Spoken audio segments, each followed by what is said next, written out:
Bonsoir à tous et bienvenue dans Au Quotidien, la suite en ce lundi soir avec Hélène Galliena pour nous accompagner ce soir. Bonsoir Hélène. Bonsoir. Et avec Grégory chacun. Bonsoir cher Grégory. Bonsoir cher Aurélien. Des éditions Libra Diffusio ce soir. Hélène, Grégory, chers amis, on va parler de la fabuleuse histoire des 24 heures du Mans. C'est tout beau, c'est tout chaud, ça vient de sortir. Alors, il y avait un précédent. Absolument. Ça s'appelait Mes premières 24 heures. C'est quoi la différence entre ces deux albums sortis à un an d'intervalle? Alors, mes premières 24 heures, c'était déjà la toute première BD jeunesse, déjà. Il fallait comprendre que jamais, en fait, on s'était véritablement adressé au grand public concernant la course mythique. Là, on passait une semaine avec un grand-père, ses petits-enfants pour découvrir le circuit. On essayait de démontrer que, en fait, 24 heures, c'était bien. Les 24 heures, c'était bien plus que ça. Effectivement, il y avait le pesage, il y avait tous ces éléments qui structurent la semaine. Et on avait effectivement les trois personnages, les deux jeunes enfants, le grand-père. Il y avait aussi cette idée de transmission. Voilà. Et on passait un bon moment quand on avait 4-7 ans. Là, on est vraiment dans un nouvel album. On va célébrer comme il se doit cette année du centenaire des 24 heures du Mans.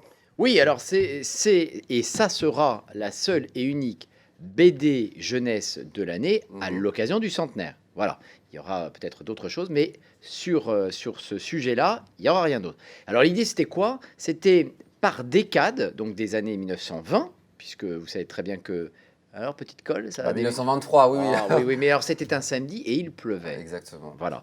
Et donc, on va jusqu'en 2050. Et oui, on va le découvrir à la fin, c'est ça qui est aussi intéressant dans cet album. Mais tu disais album jeunesse, mais c'est pour toute la famille, parce qu'en fait... Ouais.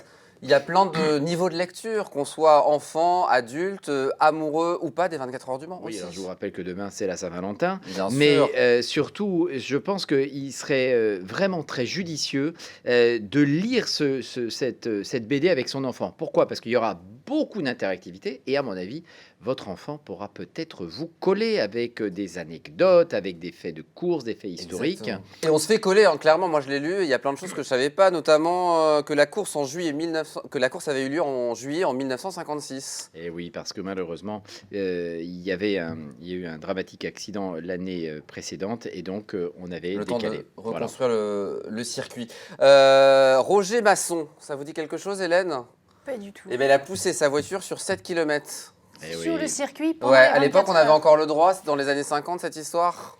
C'est-à-dire que oui, dans les années 50 ou même encore aujourd'hui d'ailleurs, il y a beaucoup de choses qu'on ne sait pas ou qu'on entend ou voilà, et c'est vrai que c'est cette petite histoire qui fait quand même vraiment la grande histoire. C'est peut-être une formule, mais c'est vrai.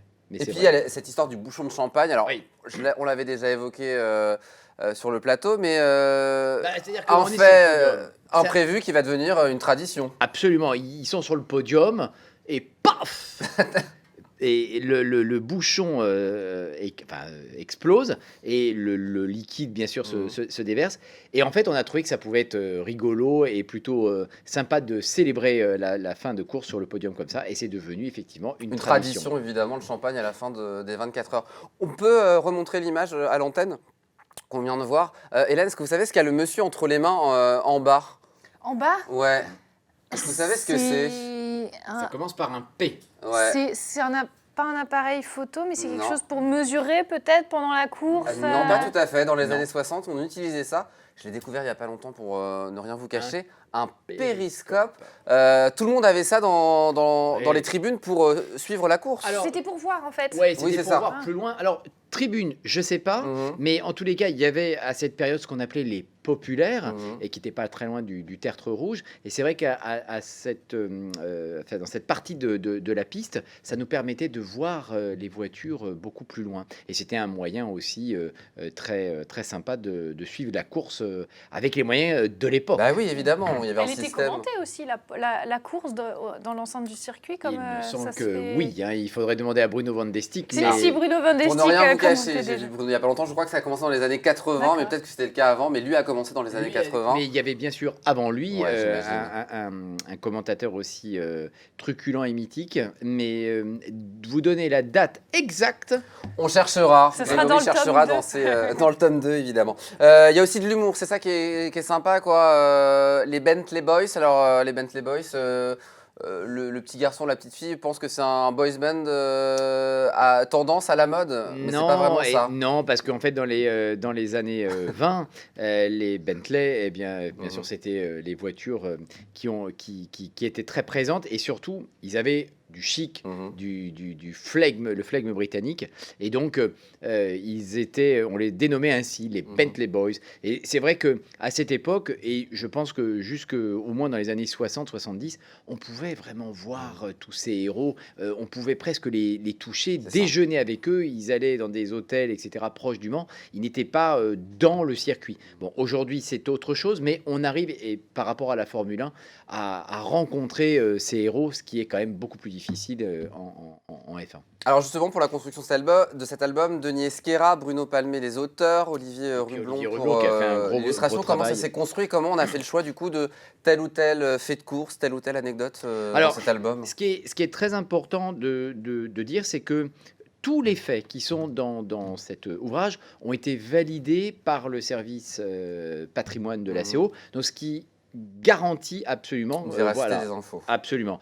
Après, la manière dont ça s'est organisé, je dirais que Bruno, lui, c'est quand même le spécialiste. Voilà. On a associé Denis, que vous connaissez tous, Denis Esquerra, pour la partie texte avec Bruno. Voilà, ça matchait bien. Et puis, il y avait Olivier Rublon qui a réalisé ces superbes illustrations et qui a justement donné par période, donc par décade, des univers. Voilà, c'était très important. Il y a plein de petits détails. Est-ce qu'on mettait du scotch? Vous verrez des traces de café, etc., qui donnent encore davantage comme une sorte de carnet un petit peu personnalisé. C'est vraiment un album qu'on peut lire et relire, quoi.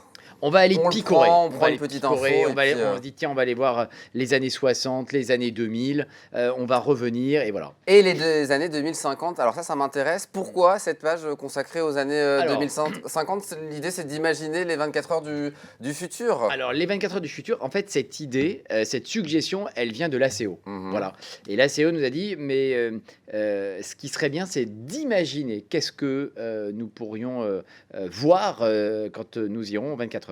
Alors, on a pris la date de 2050, c'est à la fois très proche et très loin. Voilà.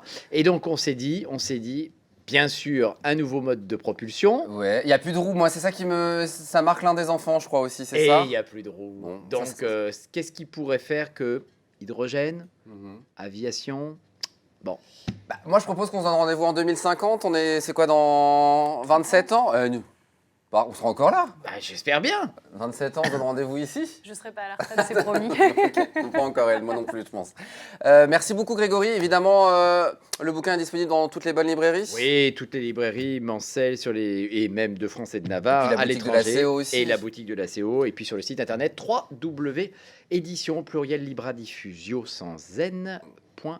Un cadeau qui fera évidemment la différence à quelques jours, quelques encablures des prochaines 24 heures du Mans. Oui. 20 secondes pour nous parler quand même de Pierre Macchio. Oui, alors Pierre Macchio, vous le connaissez, c'est un grand scénariste de nombreux albums de bande dessinée. Il avait publié cette série, Les Balades au bout du monde. Et alors là, il nous vient avec un roman. C'est un roman, je dirais, assez inclassable, très spirituel. Il nous fait partager son expérience du zen qu'il pratique depuis en fait une quarantaine d'années. Donc c'est une plongée, je dirais, initiatique dans les arcanes de l'être, de la conscience, les mystères de la vie. C'est une lecture étonnante, mais en même temps addictive pour tout ce qui concerne le développement personnel intérieur. C'est chez Aluna Édition, Grande vie de Pierre Macchio, un auteur qu'il faut lire évidemment et que tu nous as présenté ce soir. Merci beaucoup, Grégory. C'est moi. Bonne Saint-Valentin. À très. C'est demain, on n'oublie pas évidemment. Bonne Saint-Valentin, Hélène. À demain du coup. Mais on se voit demain. Oui. D'abord. À demain. Super. Bonne soirée à vous. Dans un instant, du sport. Dans un rendez-vous donc demain, 18h45, juste après le journal en toute image. À demain.